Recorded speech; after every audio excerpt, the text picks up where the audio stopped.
Hello,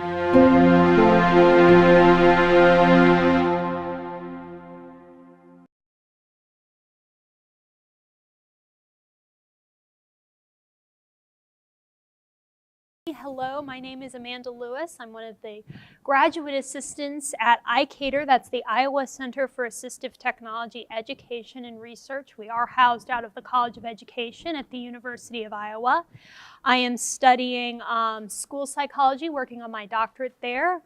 Just about to finish my third year of 7.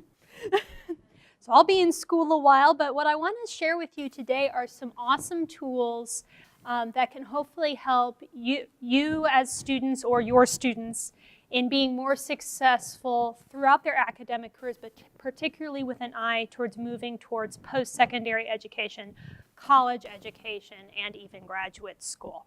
I am a student with disabilities myself. I have learning disabilities in both math and writing. So several of the tools I'll be sharing with you today are tools that were essential for my own and continue to be essential for my own success as a student. And many of these other tools are tools that I've helped match students to help them be successful. So I really hope that all of you leave here today with some new tools in your toolbox that you hadn't heard of before, that you can't wait to go home and try. Alrighty, so you can see up here I've got a link. If you would like to get a digital copy of my handout, looks like this. Just head to that link and you can absolutely download that for free. It is ready for you. But I'm going to get started with some of our tools. So the first thing I want to kind of direct you to, who here is familiar with Google Chrome? Are we all Google Chrome users? We're familiar with Chrome. We're familiar with the difference between an app and an extension. Everybody know the difference between an app and an extension? I'm seeing some head shaking. Real quick clarification. An app is something that launches in its own little window. It's like its own little program. Your Gmail is a great example of a Google app. An extension is a little tool that travels to you to any web page you navigate to and extends the functionality of your browser wherever you might go. So up here you can see I have some extensions. This is my extensions toolbar. The first tool I want to show you is called Extensity. Welcome. Extensity is a manager for all of your Google Chrome tools. So if your student is constructing a toolbox based in Google Chrome, this is one you're going to want to pay attention to because it's really going to help them keep that toolbox organized and find what they need when they need it. You can see here I've got quite a few tools, both apps and extensions. These are alphabetized. I like that it has both the picture and the name. So, and that was just a little bit of theoretical Google Chrome background. I don't want to get too bogged down with that because I want to get right to the tools, which is why you're all here, but I just wanted to point those differences out because they might come up as we're talking about the tools. Okay, so Extensity helps organize tools alphabetically. It also allows you to turn tools on and off, which can really be helpful because too many tools loading at the same time, they can conflict with each other and they can also slow down your browser. Because the more things a browser is having to load concurrently, the harder it's having to work. So if you're not using a tool, it makes sense to go ahead and turn it off. So all of these ones that are gray here are turned off right now. Let me show you a few different extensions at work here. Let me turn a few on. So you can see I'm clicking them to turn them on. And I'm just going to refresh the page. Anytime you turn an extension on or off, it's a good idea to refresh your page because sometimes Chrome doesn't quite get the memo that you've turned a tool on. So that just makes sure everything's on the same page. First tool I'm going to show you is called Beeline Reader. Yes, thank you. That's nice to know. It looks like Beeline has added some tools. That's exciting. I'll have to look at those later. Okay. Whoa, all of a sudden a whole bunch of stuff changed. Can everyone see that? Okay, couple of different things happened. The first one is we have changed the font. I really wish this was a higher resolution display so you guys could see, but this has now changed to the Open Dyslexic font. The literature on this is iffy at best in terms of does it assist students, but there has been anecdotal reports that some students find it easier to discriminate between letters with these specialized fonts. So if that's something that's helpful for your student, you can turn that on and off. It's very easy to do just by going into options, and you can turn that on and off. I'm going to leave it for now. And then, of course, it's also changed the color. You can see that it's kind of starting blue right here and fading to black. The beginning of the next line is black and it goes to red. Beginning of the next line is red, so on and so forth.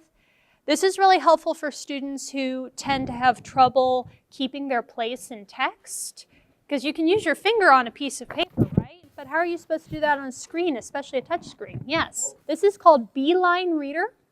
It is a Google Chrome extension. It is also available for Kindle if we have any Kindle readers here. And again, all of the tools I'm going to be talking about today and then some are listed on that handout if you want to grab that online. So this is helpful for students keeping their place in text, particularly it's 12 o'clock at night. You're tired, you're reading the fourth paper for that research paper you have to write. This can be a really nice tool. Questions on Beeline Reader and how we might use that? Okay, speaking of reading, another tool I want to show you guys is Snap and Read Universal. Beeline is a free tool. Snap and Read Universal is a paid tool. I believe it's $100 for a year license. But I have to say, for me personally, this is my favorite text reading tool. It offers two different kinds of text reader, an accessible text reader, so that's for text that the computer knows is text, and also an inaccessible text reader, an OCR or optical character recognition text reader. And that's going to read things like ugly scans. Anyone ever had a PDF sent to them and it's a really ugly scan? It's a picture, you can't search it, you can't select it. An OCR text reader is going to be able to handle text that's in that format. So in order to use my accessible text reader, I'm just going to click here. Actually, just to be on the safe side, I think I'll go ahead and turn off Beeline. Turn it off. Oh, and right here, you saw I clicked that. This is how you can change those settings in terms of the colors and if you want the Open Dyslexic font. I'm just going to turn it off completely by using Extensity. And then and see, now it's right back to normal. So I'm going to click this little speaker here. I'm going to just click where I want it to start reading. Canis familiaris or Canis familiaris. Can you guys hear that? Is a member of genus Canis, canines, that forms part of the wolf-like canids. 5, and is the most widely abundant carnivore. 6. Thank you. Could everyone hear that okay? It's a little quiet. Anyway, so I'm always very impressed with how well it does with the Latin in these articles. So it's a very good text reader. I find that the prosody, that's that natural musicality of the language, is a little more preserved on Snap and Read.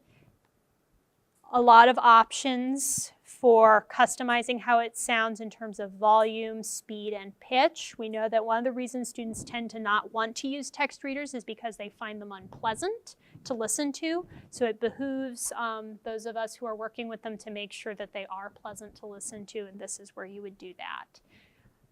Again, most of the time with any of these, you're right-clicking and hitting options to get to these menus. So looping back, a few other tools. This is that optical character recognition tool right here. I'm not going to belabor that since this is accessible text. This is a text leveling tool, so who here is planning to take some tough courses that might have some crazy words in them? I've taken some classes like that. Come on, students that are in the room. Okay, so when it's 1 o'clock in the morning and you're studying, maybe you don't want to deal with those, or maybe you're trying to build up your vocabulary with those unique new words. But you're not quite there yet. This is our text leveling tool. I'm just going to click here. And it's processing. Give it a second. Okay, awesome.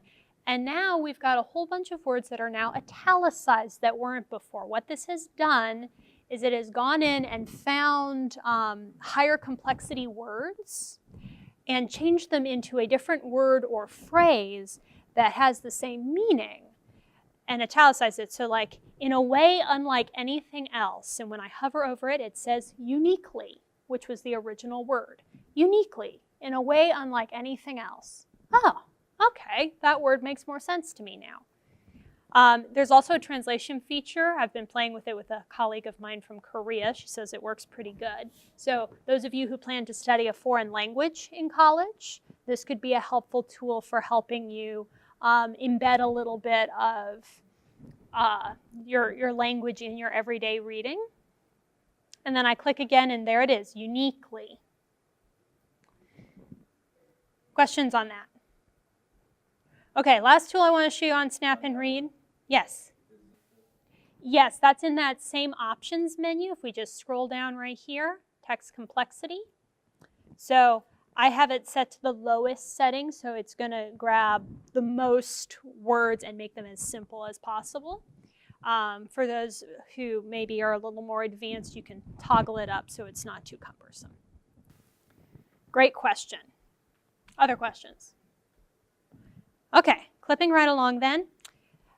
One of the things you'll be doing in middle school, high school, and college is writing papers, joy of joys. And one of the things you're probably going to have to be doing for that is doing some research, right? So let's go ahead to, I've got a little pre-made demo here. And we're going to grab some text. So I'm going to click this last icon here. Turns blue, that means I know, that's how I know it's ready to use. And I'm going to grab some text here, just this stuff that I think might be useful for me later. You can see that it's entered it right here, verbatim, and it's got a little link to where I got it, which is super handy. So I'm collecting notes. This is just like sitting with all your books around you and highlighting and writing it down in your notebook. Now I click this sources page, and lo and behold, it has also provided me with a citation already formatted for the document that I got those notes from. So really helpful when you're writing a paper, and it'll format that in MLA, APA, or Chicago for you. Don't let plagiarism happen to you. Cite your sources. Questions on Snap and Read.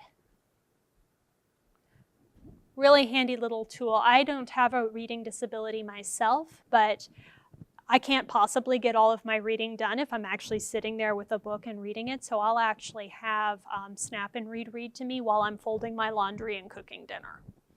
So that's a really great example of, I say AT stands for assistive technology, but it also just stands for awesome tool. These are awesome tools that are going to help you be a successful student, a productive student, a more fulfilled student, because then you have time to go out and have some fun too and be a whole person, right?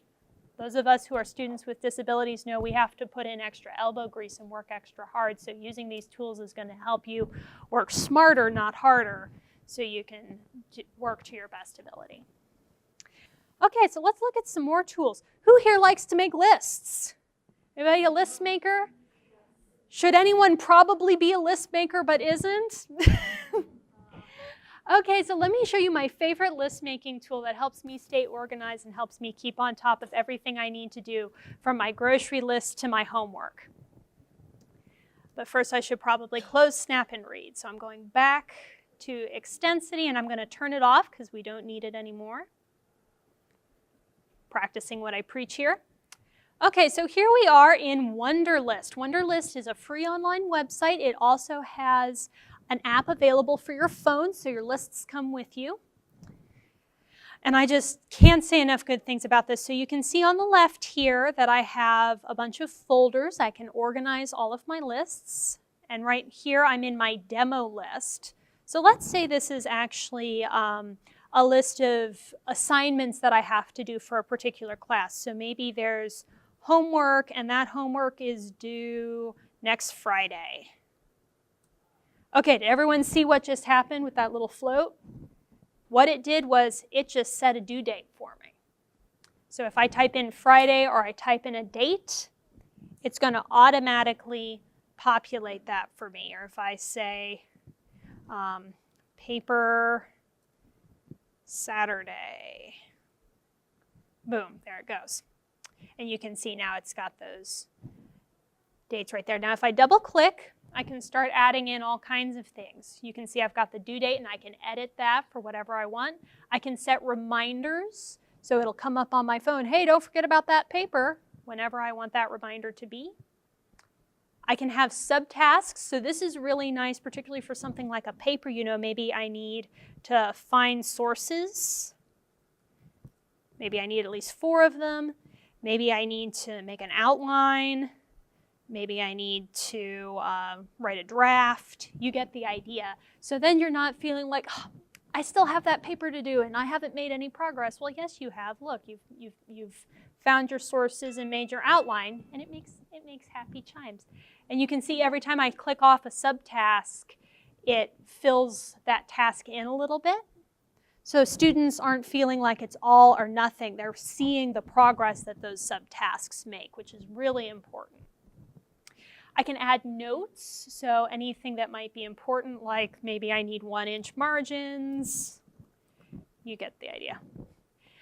And then another thing you can do is attach files. So maybe there's a rubric or something. Stick that right in there. Also voice notes. And another thing you can do is you can share. You can see up here we've got a share button. You can share your list. So maybe you've got a roommate and you're sharing the grocery list, or this is a group paper and you're working with teammates. You can share these lists and talk back and forth to each other. Hey, did you finish part 1? Like so. And communicate that way as well. Another thing I like about this is you saw that I set some due dates. It automatically creates a weekly to-do list based on your due dates. And it will show you that. So this is my weekly due date. It'll also have a daily. So if you've put in a lot of due dates, it'll have what's due today and what's due this week. So that automatically helps students stay on track. Okay, what needs to get done today, top priority? What's coming up this week? What do I need to make sure I'm on top of so I'm successful? Questions on Wunderlist? Yes? Know what you need to do. Like to get your paper done by Friday, how does it know what you need to do on Monday, on Tuesday, on Wednesday, Thursday? Or do you have to fill in all the... You have to put all the information in, but once it's in, it's going to know. One of the things I tell students to do is first couple days of classes after you've gotten all your syllabi, I sit down with all of my syllabi and Wunderlist and my paper calendar and my Google Calendar that I keep on my phone. And I just go ahead and put everything in. And just go ahead and have a couple of hours where I plan all that out. And then I'm not scrambling around dealing with it later. So that's one of those things where it's half technology and half your work and your planning that's going to make that successful. Great question. Other questions? Absolutely. And you can share those lists so he's got the list and you've got the list and you can scaffold that. Yeah. And then when he's heading off, he's ready to take those reins. Great idea, yes. All right, so kind of on that same vein with organization, is organization an area we're kind of interested in? Who here has students that they really feel like need some support with that? Okay, I'll show you one more tool with that then real quick. Let's see, how are we doing on time? Because I think executive function supports are a huge need for students. And it's something that we don't explicitly teach in K through 12. And then we throw them in college and we wonder why they're having a hard time. You know, they're not with mom and dad to help them out.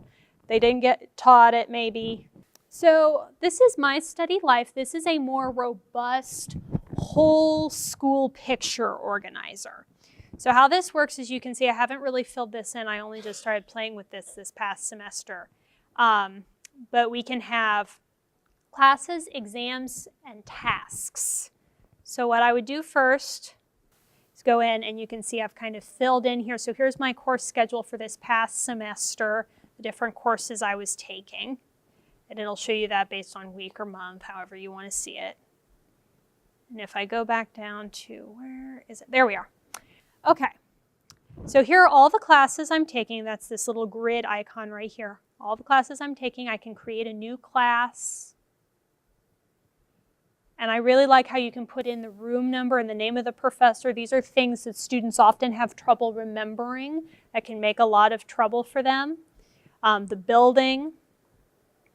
And then up here you can see that I've got the term. and I can create a new term. So you set when. I like that you can put in holidays, so that'll automatically block it out. So that's kind of the scheduling portion of it. And then when we go into, and each of these is we can go in and put some exams. So new exam, I've got an exam maybe on Monday. Yep, that's good. So I would simply set the class. You see it changes the color for me. And the time. I can save that. You can see this can just get really crazy. Tasks, anything you need to do for the class. So maybe I need to email Dr. So-and-so. You see we've got assignments, reminders, and revisions. So it does a great job of anticipating all the different things a student might need to do and keeping it all in one place. This is also available on the phone, so it's a website and a phone app, so the student can take that with them. Really nice reference. And I won't get too, you can spend forever playing with this one and getting it set up, but once it is set up, it's really slick. I had a few students that I taught this to who are students at the University of Iowa go whole hog on it, and it was a really phenomenal tool for them. And again, it is free. Okay, quick word since I just hit this tab. Typing. Who here has students that need to build their typing fluency? Yes, and honestly, probably everyone's hand should be in the air unless you're a parent and your student is already typing 80 words a minute. Typing is a 21st century skill, and for students with disabilities who are able to type, it is something that I cannot emphasize enough. Even if that's not your primary mode of text entry, it's a really good skill to build. Those of you who saw my talk earlier know that I am predominantly a dictation user, and I'll show you that a little bit if we have some time. But even if you primarily use dictation for composition, having fluent typing skills is so useful because there will always be times when dictation is not an appropriate tool to use. We want to build these student toolboxes as big as we can so that way, regardless of the task, regardless of the demand, the student is going to have tools to help them. So one of the tools I want to just point out to you if you're trying to build your typing skills, I really love Typing Club. It's a free online program. It gives some really great data. If you're a teacher and you're trying to build typing fluency in your class, it's going to give you data about the performance of all of your students in their class and their growth. So just a really nice option, and there's a million great typing tools out there. Honestly, I learned to type by playing video games because you either learn to type fast or your team gets blown up. So honestly, if that's what's motivating for your kid, go for it. Whatever's going to get them those typing skills. But just a few words to encourage you to build that fluency for your student. Let's talk a little bit about writing tools, and speaking of writing tools. So right here you can see in this Google Doc, I've got Co-Writer open. Those of you who are with us for our earlier presentation learned a little bit about Co-Writer and how useful text prediction can be. Text prediction is just like on your phone when you're typing and it's suggesting words for you, really helpful for students who have trouble spelling, who maybe have some physical difficulties that make it harder for them to get into the keyboard. I'll demonstrate. So you can see as I'm typing with each keystroke, it's suggesting new words for me. I can hover and it'll read them out loud. We know that reading and writing are kind of two sides of the same coin of written language. And so if you have a weakness in one, it can impact your performance in the other. Particularly if you have a weakness in reading, it can really impact your writing. So we want to make sure to support both of those. And then I can just keep typing, or I can click, and it'll add that word for me. Nice thing about Co-Writer is your ability to use topics. So if I right-click here and go into options, you can see I've got topics. So I can select, say, William Shakespeare if I'm writing a paper on Shakespeare, and it's going to suggest words that have something to do with Shakespeare. And you can create new topics. You can search for topics.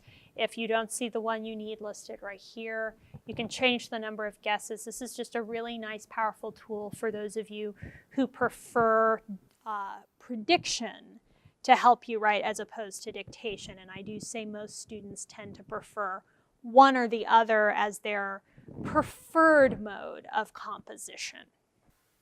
Read and Write Gold is another excellent option that offers prediction. Again, those of you who were here earlier saw some of that.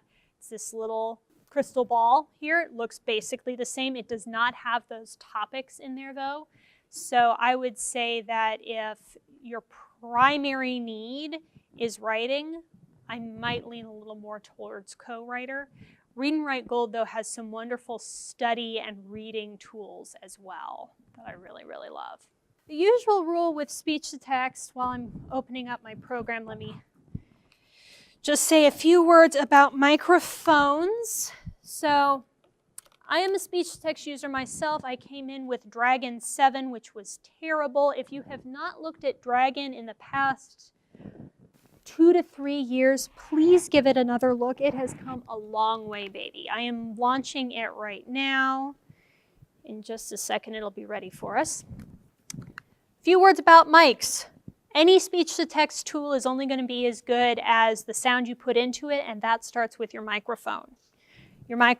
Two basic kinds of microphones, your headset mics and your stand mics. If you're sharing a microphone, go with a stand mic. If you're not sharing your mic, it's whichever one you prefer. If a student finds a headset uncomfortable, they might want a stand mic. If a student has a difficulty remembering to maintain consistent distance from a microphone, if seeing a blank page alarms them because they start feeling anxious about filling it, a headset might be nice because then you don't have to look at the page. Students in the room, who here gets the blank page freeze? You look at a page and you have to fill 10 of them and you start feeling kind of panicky. Man, some of you guys are confident writers because I get the blank page freeze and I've been writing papers for too many years. Okay, so here we are in Dragon. I'm going to use a headset mic. I'm going to make sure that the boom is between 2 and 3 fingers away from the corner of my mouth, so that way it gets nice clear sound without those little puffs of air. We call that aspiration. Up here's my Dragon bar. I'm going to go ahead and turn that on. Welcome to the Dragon Naturally Speaking demo! Exclamation point. New line.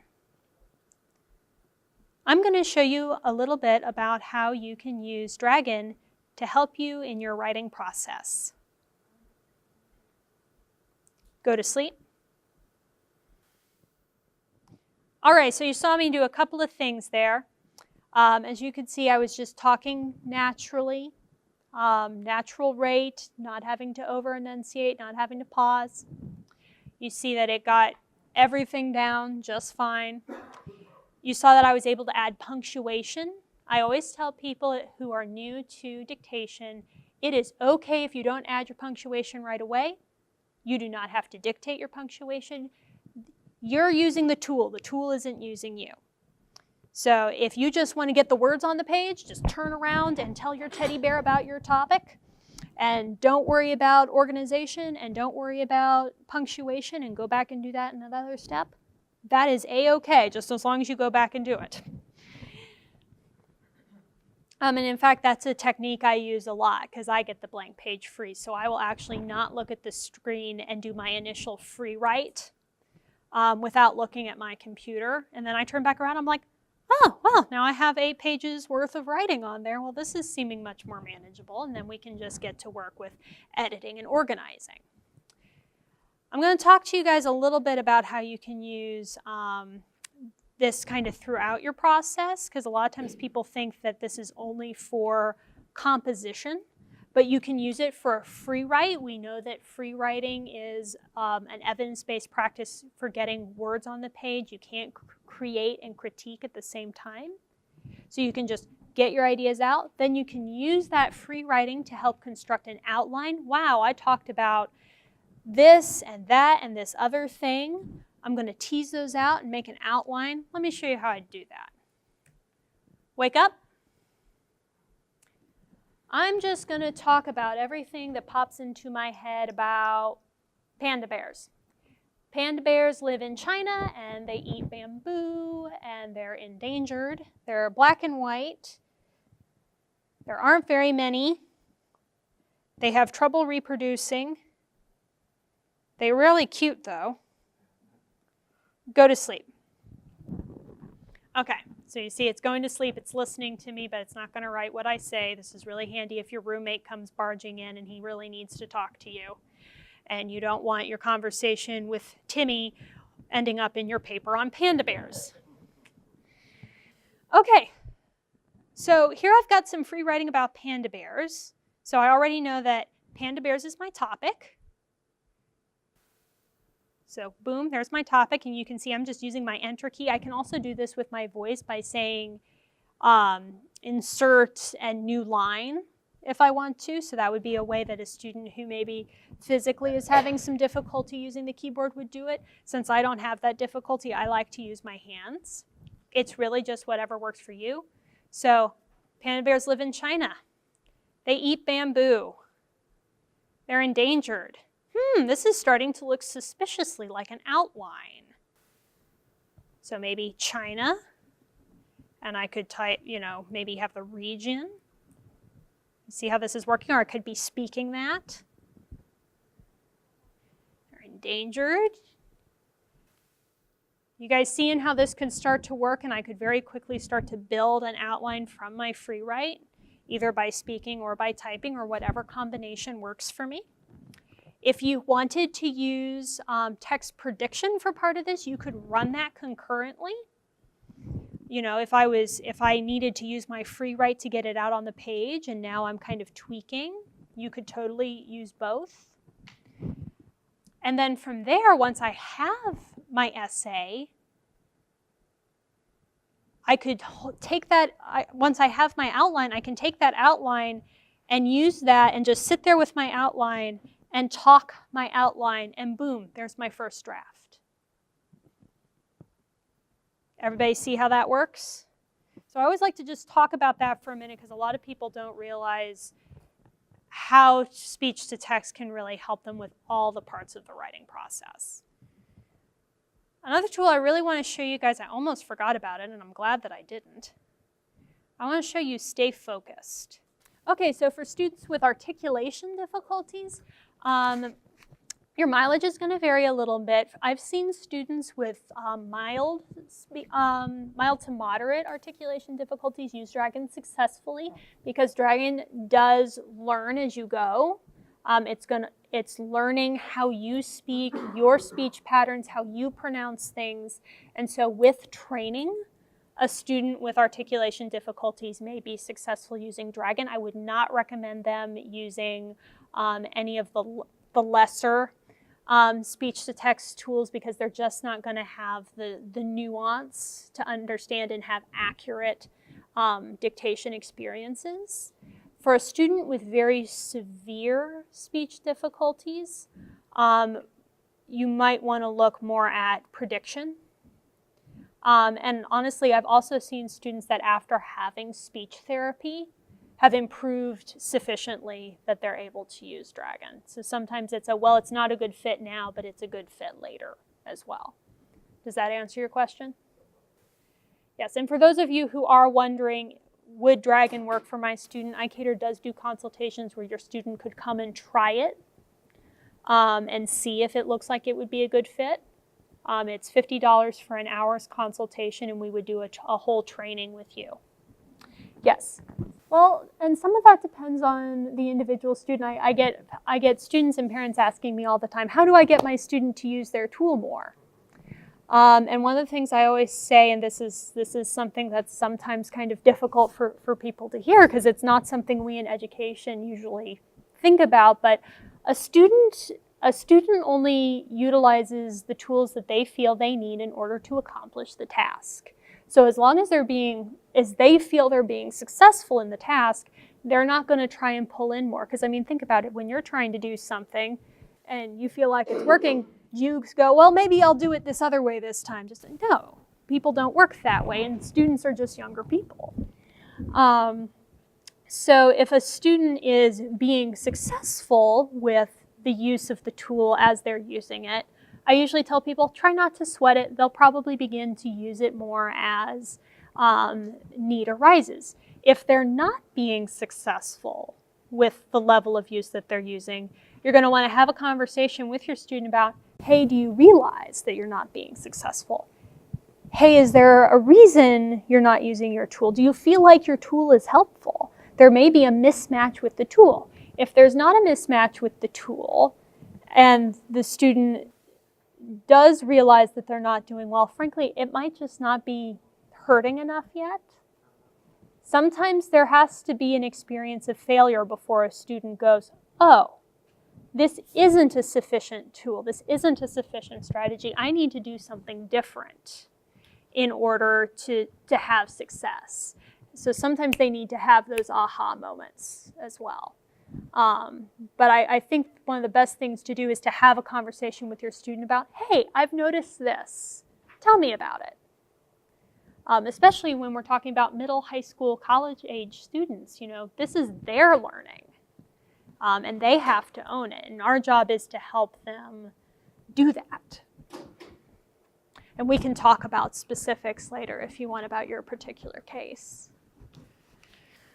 Alrighty, so a few other tools I wanted to show you, unless we have more questions on Dragon. Yes? How do you incorporate this into the classroom? In terms of like if there's an essay test or you know, writing an assignment in class, obviously that's going to be an issue. Is also writing an accommodation as far as communications is concerned, or like, how do you make that work? So usually what would happen is you would have some sort of clause in your IEP about use of speech-to-text software. It would usually be something general like that. Schools don't usually want to put down a specific tool because then they're obligated to provide it. But something like use of speech-to-text tool. And usually in concert with that, you need to have a private testing setting. So anytime they're being expected to dictate, they need to have a private place to do that. For a couple of reasons. Who wants to speak their first draft out loud where all their peers can hear them? No one. So a private setting to do that in, and also that prevents noise pollution that could impact the functionality of the tool as well. So that would be the two things you'd want to make sure that are in their IEP, and then just having that communication of, hey, are we about to have an essay test? Do we know what needs to happen for Timmy if we're going to have an essay test? Did that answer your question? Yes. Excellent. For a younger student, the younger they are, I would say the harder it is to jump back in after a long period of time. For a young student, I would say just encouraging that creative writing component. If you've got, you know, does your student, the student you're thinking of, maybe they really have a topic they enjoy explaining about. Maybe they're very creative and they like to write stories. Having them do it just as practice. Maybe have them, even if it's something as simple as having them help write the grocery list. Hey, Timmy, help mom write the grocery list. Put on your Dragon headset, you know. Apples, make that bulleted. New line. Pears, make that new line. You know, so on and so forth, just to keep that fresh. And sometimes for those younger kids, the demand just isn't quite there yet where they're needing it quite so much. And as they move forward, you know, once they hit middle school, for example, they're going to be using it at least once a week anyway, and that falls off. Okay, so I want to show you guys, stay focused real quick. Students in the room, and I suppose parents and professionals too, who here has ever been tempted when they're using their computer to do recreational activities instead of work? That little thing called Facebook, that little thing called YouTube. No, none of you students ever get tempted to play when you should be working? Never? Okay, well, let me show you Stay Focused, because for those of you who do have trouble with that, Stay Focused is a really great tool. So what Stay Focused is I think of it as a willpower enhancer. This is not a parental control. For those of you who have students who do tend to like to fly on the wrong side of the law, as it were, this is not for you. This is for students who recognize that they need to maintain ownership of their tech use, but sometimes have trouble because sometimes class is boring and Facebook is interesting. So how it works is you set Parameters for restriction. So this might be active days. So maybe you don't care how much you're on Facebook on the weekends, but during the school week, you need to be on task. Active hours. So maybe you're only in class in college between such hour and this hour. Set those hours. A reset time. So when we have time limits, which is down here, when does that time limit reset? Block sites. What are those deadly dozen sites that you just can't stay away from? Maybe you add those to your blocked sites. Allowed sites. Sites that even if you turn everything else off, you want to be able to get to because those are sites you use to work. The nuclear option. This is when it's down to the wire. You have got to get that paper done. No more Mr. Nice Girl. No more playing around. You got to get this paper done. So you're going to block all websites except what's on your allowed list, only the websites on your blocked list, or everything, depending on how much internet use you need in order to get things done. And for how long? And once you hit this nuke button, there is no takey backsies. So you better really mean it. Like, you have to let it go the time that you set for yourself, and it will not come back until that. Correct. Powerful button. Powerful, powerful button. And in order to change these settings, once you've set them, you can require a challenge. So the challenge is you have to input some challenge text. I usually recommend that this be too long for you to have memorized, and then print it out and put it in your desk at home. So when you're sitting in Dr. Barfoot's class and he is going on his 5th rabbit trail and it's driving you nuts and you're bored and you're really tempted to go in and be like, I can have Facebook right now. You can't, because in order to change your settings, you have to put your challenge text, and your challenge text is at home in your desk drawer. And there's all kinds of customization settings and everything. But this is just a really nice tool. Caveat, this only works in your Google Chrome browser. So if you have Firefox installed, you can just hop on Firefox. So again, this is not a parental control. This is a willpower booster. No, again, this is not in any way a parental control. So it's not going to keep you off those XXX sites or anything like that, unless you're going to like actually go in and enter the names of the sites. So that's really not what this tool is designed to do. Let's see. Let's talk a little bit about organization.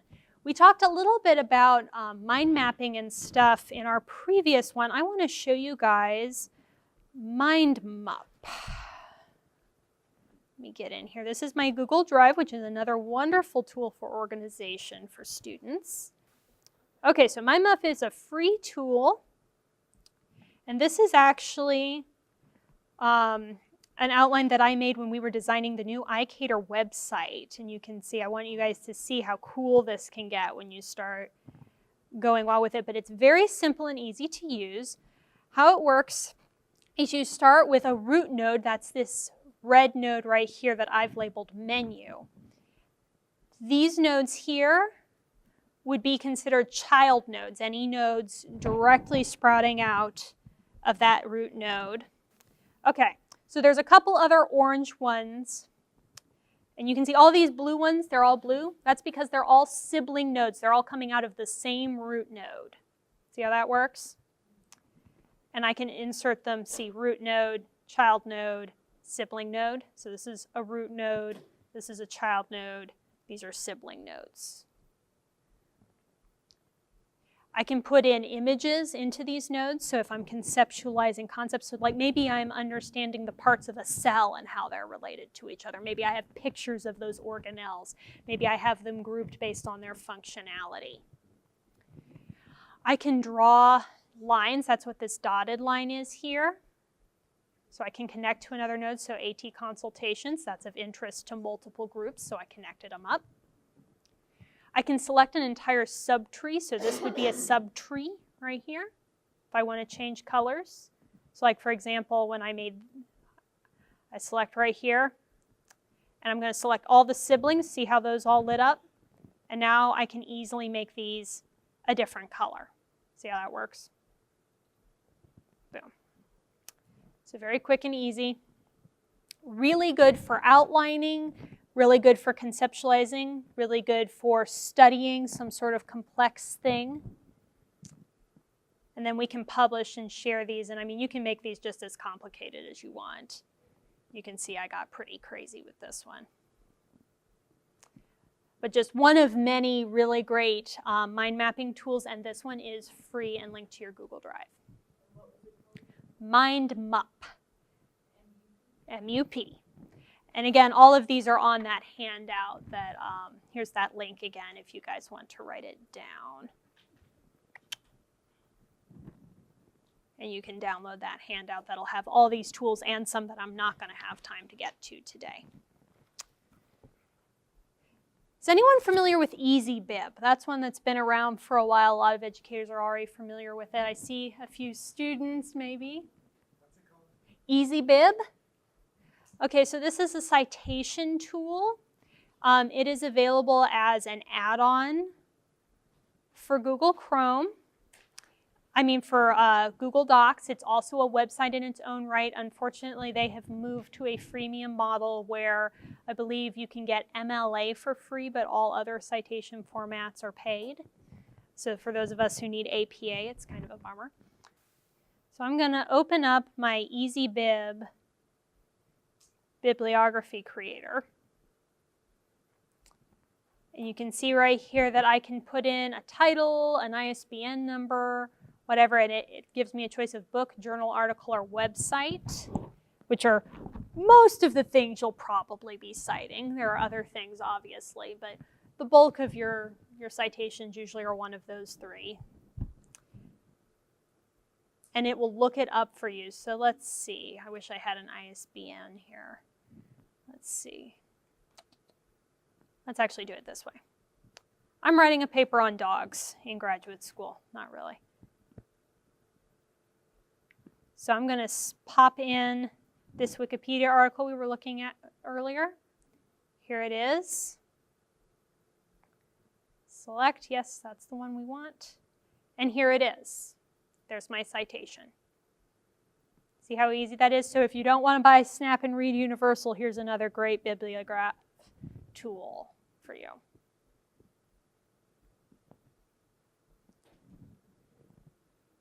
All right, I want to switch gears a little bit. Who here is concerned about their students' note-taking? I see one hand, couple of hands. Yeah, note-taking. Oh, real quick, one I want to mention before we switch to note-taking. One of the things students in college often struggle with is using their electronics tools at odd hours. And this can really impact their sleep, which really impacts everything else. So one more tool I want to show you that's available for Chrome as well as for PC and Mac is Flux. This is Flux right here, and what Flux does is it changes the tint of your screen because we know that blue tinted screens later in the day are very activating. They tell us to wake up because it looks like sunlight. You don't want that when you're working on your paper at 2 o'clock at night, or more likely looking at YouTube at 2 o'clock at night. So this is going to shift it to a more amber toned light that's going to promote that release of melatonin and help your student have a healthier sleep pattern automatically. So you can see right now it's the middle of the day, and so it's letting me have that blue light. It's going to gradually go down, so you just tell it what time it is where you are, and it does the rest. You can disable it if you're doing color-sensitive work. For those of you who might be studying art or something, you can easily turn it off. And this is a free program. I've been using it since freshman year of college, 2008. One of my favorites. Okay, so note-taking. Let's look at note-taking. I have several loves when it comes to note-taking. I'm going to start you guys off with Notability.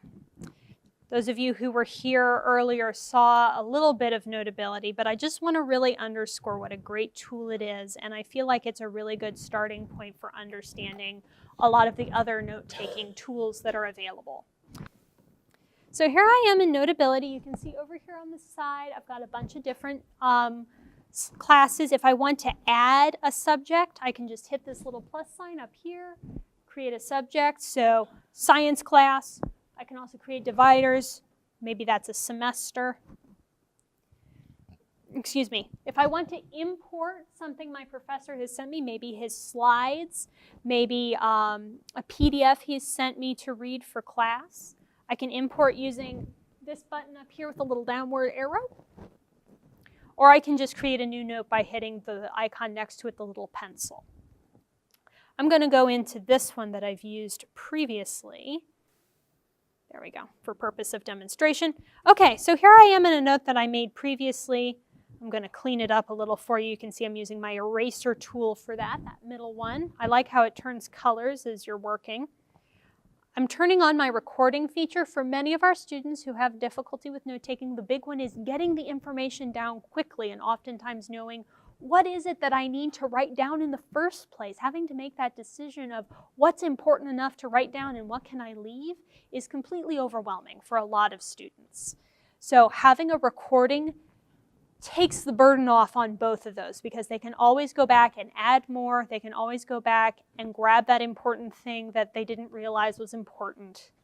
No problem. I can draw things. One of the things I really like about this is I often will draw things in the wrong place, or I'll make them too big or too small. So you can see I can use that little scissors tool and fix it. I can highlight things that might be important. I can type. One of the things I really like about this is often professors don't realize how fast they've been writing on that board, and they're about to erase it all and you don't have it all down. So we can take a photo, pretend that's the whiteboard. There we go. We're going to use that photo. It's going to stick it right in there for me. I can move that around. I can make it bigger, smaller, bigger and smaller, like so. I can draw right on it. And then when class is all done, I can stop my recording. You can see everything's kind of grayed out. And all I have to do is touch. Come on, thing. You can see I'm jumping.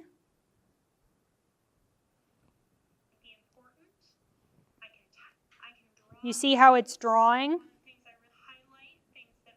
So a student can kind of relive their lecture and all of their notes as they're going through.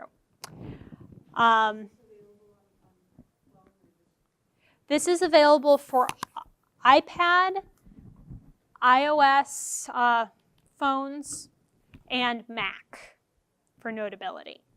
If you are a PC user, as I am, I switched to Onenote some time ago, which is in the Microsoft Office suite. I will say the learning curve is much steeper. I can show you that if we have time. Much, much steeper, but a very robust tool and very appropriate for high school and college age note takers. I would say many middle schoolers may be intimidated by that one. Again, very important that we not do note taking. We don't hand a student a new note-taking tool and expect them to go right into a class situation and be successful. You need to allow them to practice with that note-taking tool while watching a movie or doing some other low-stakes activity.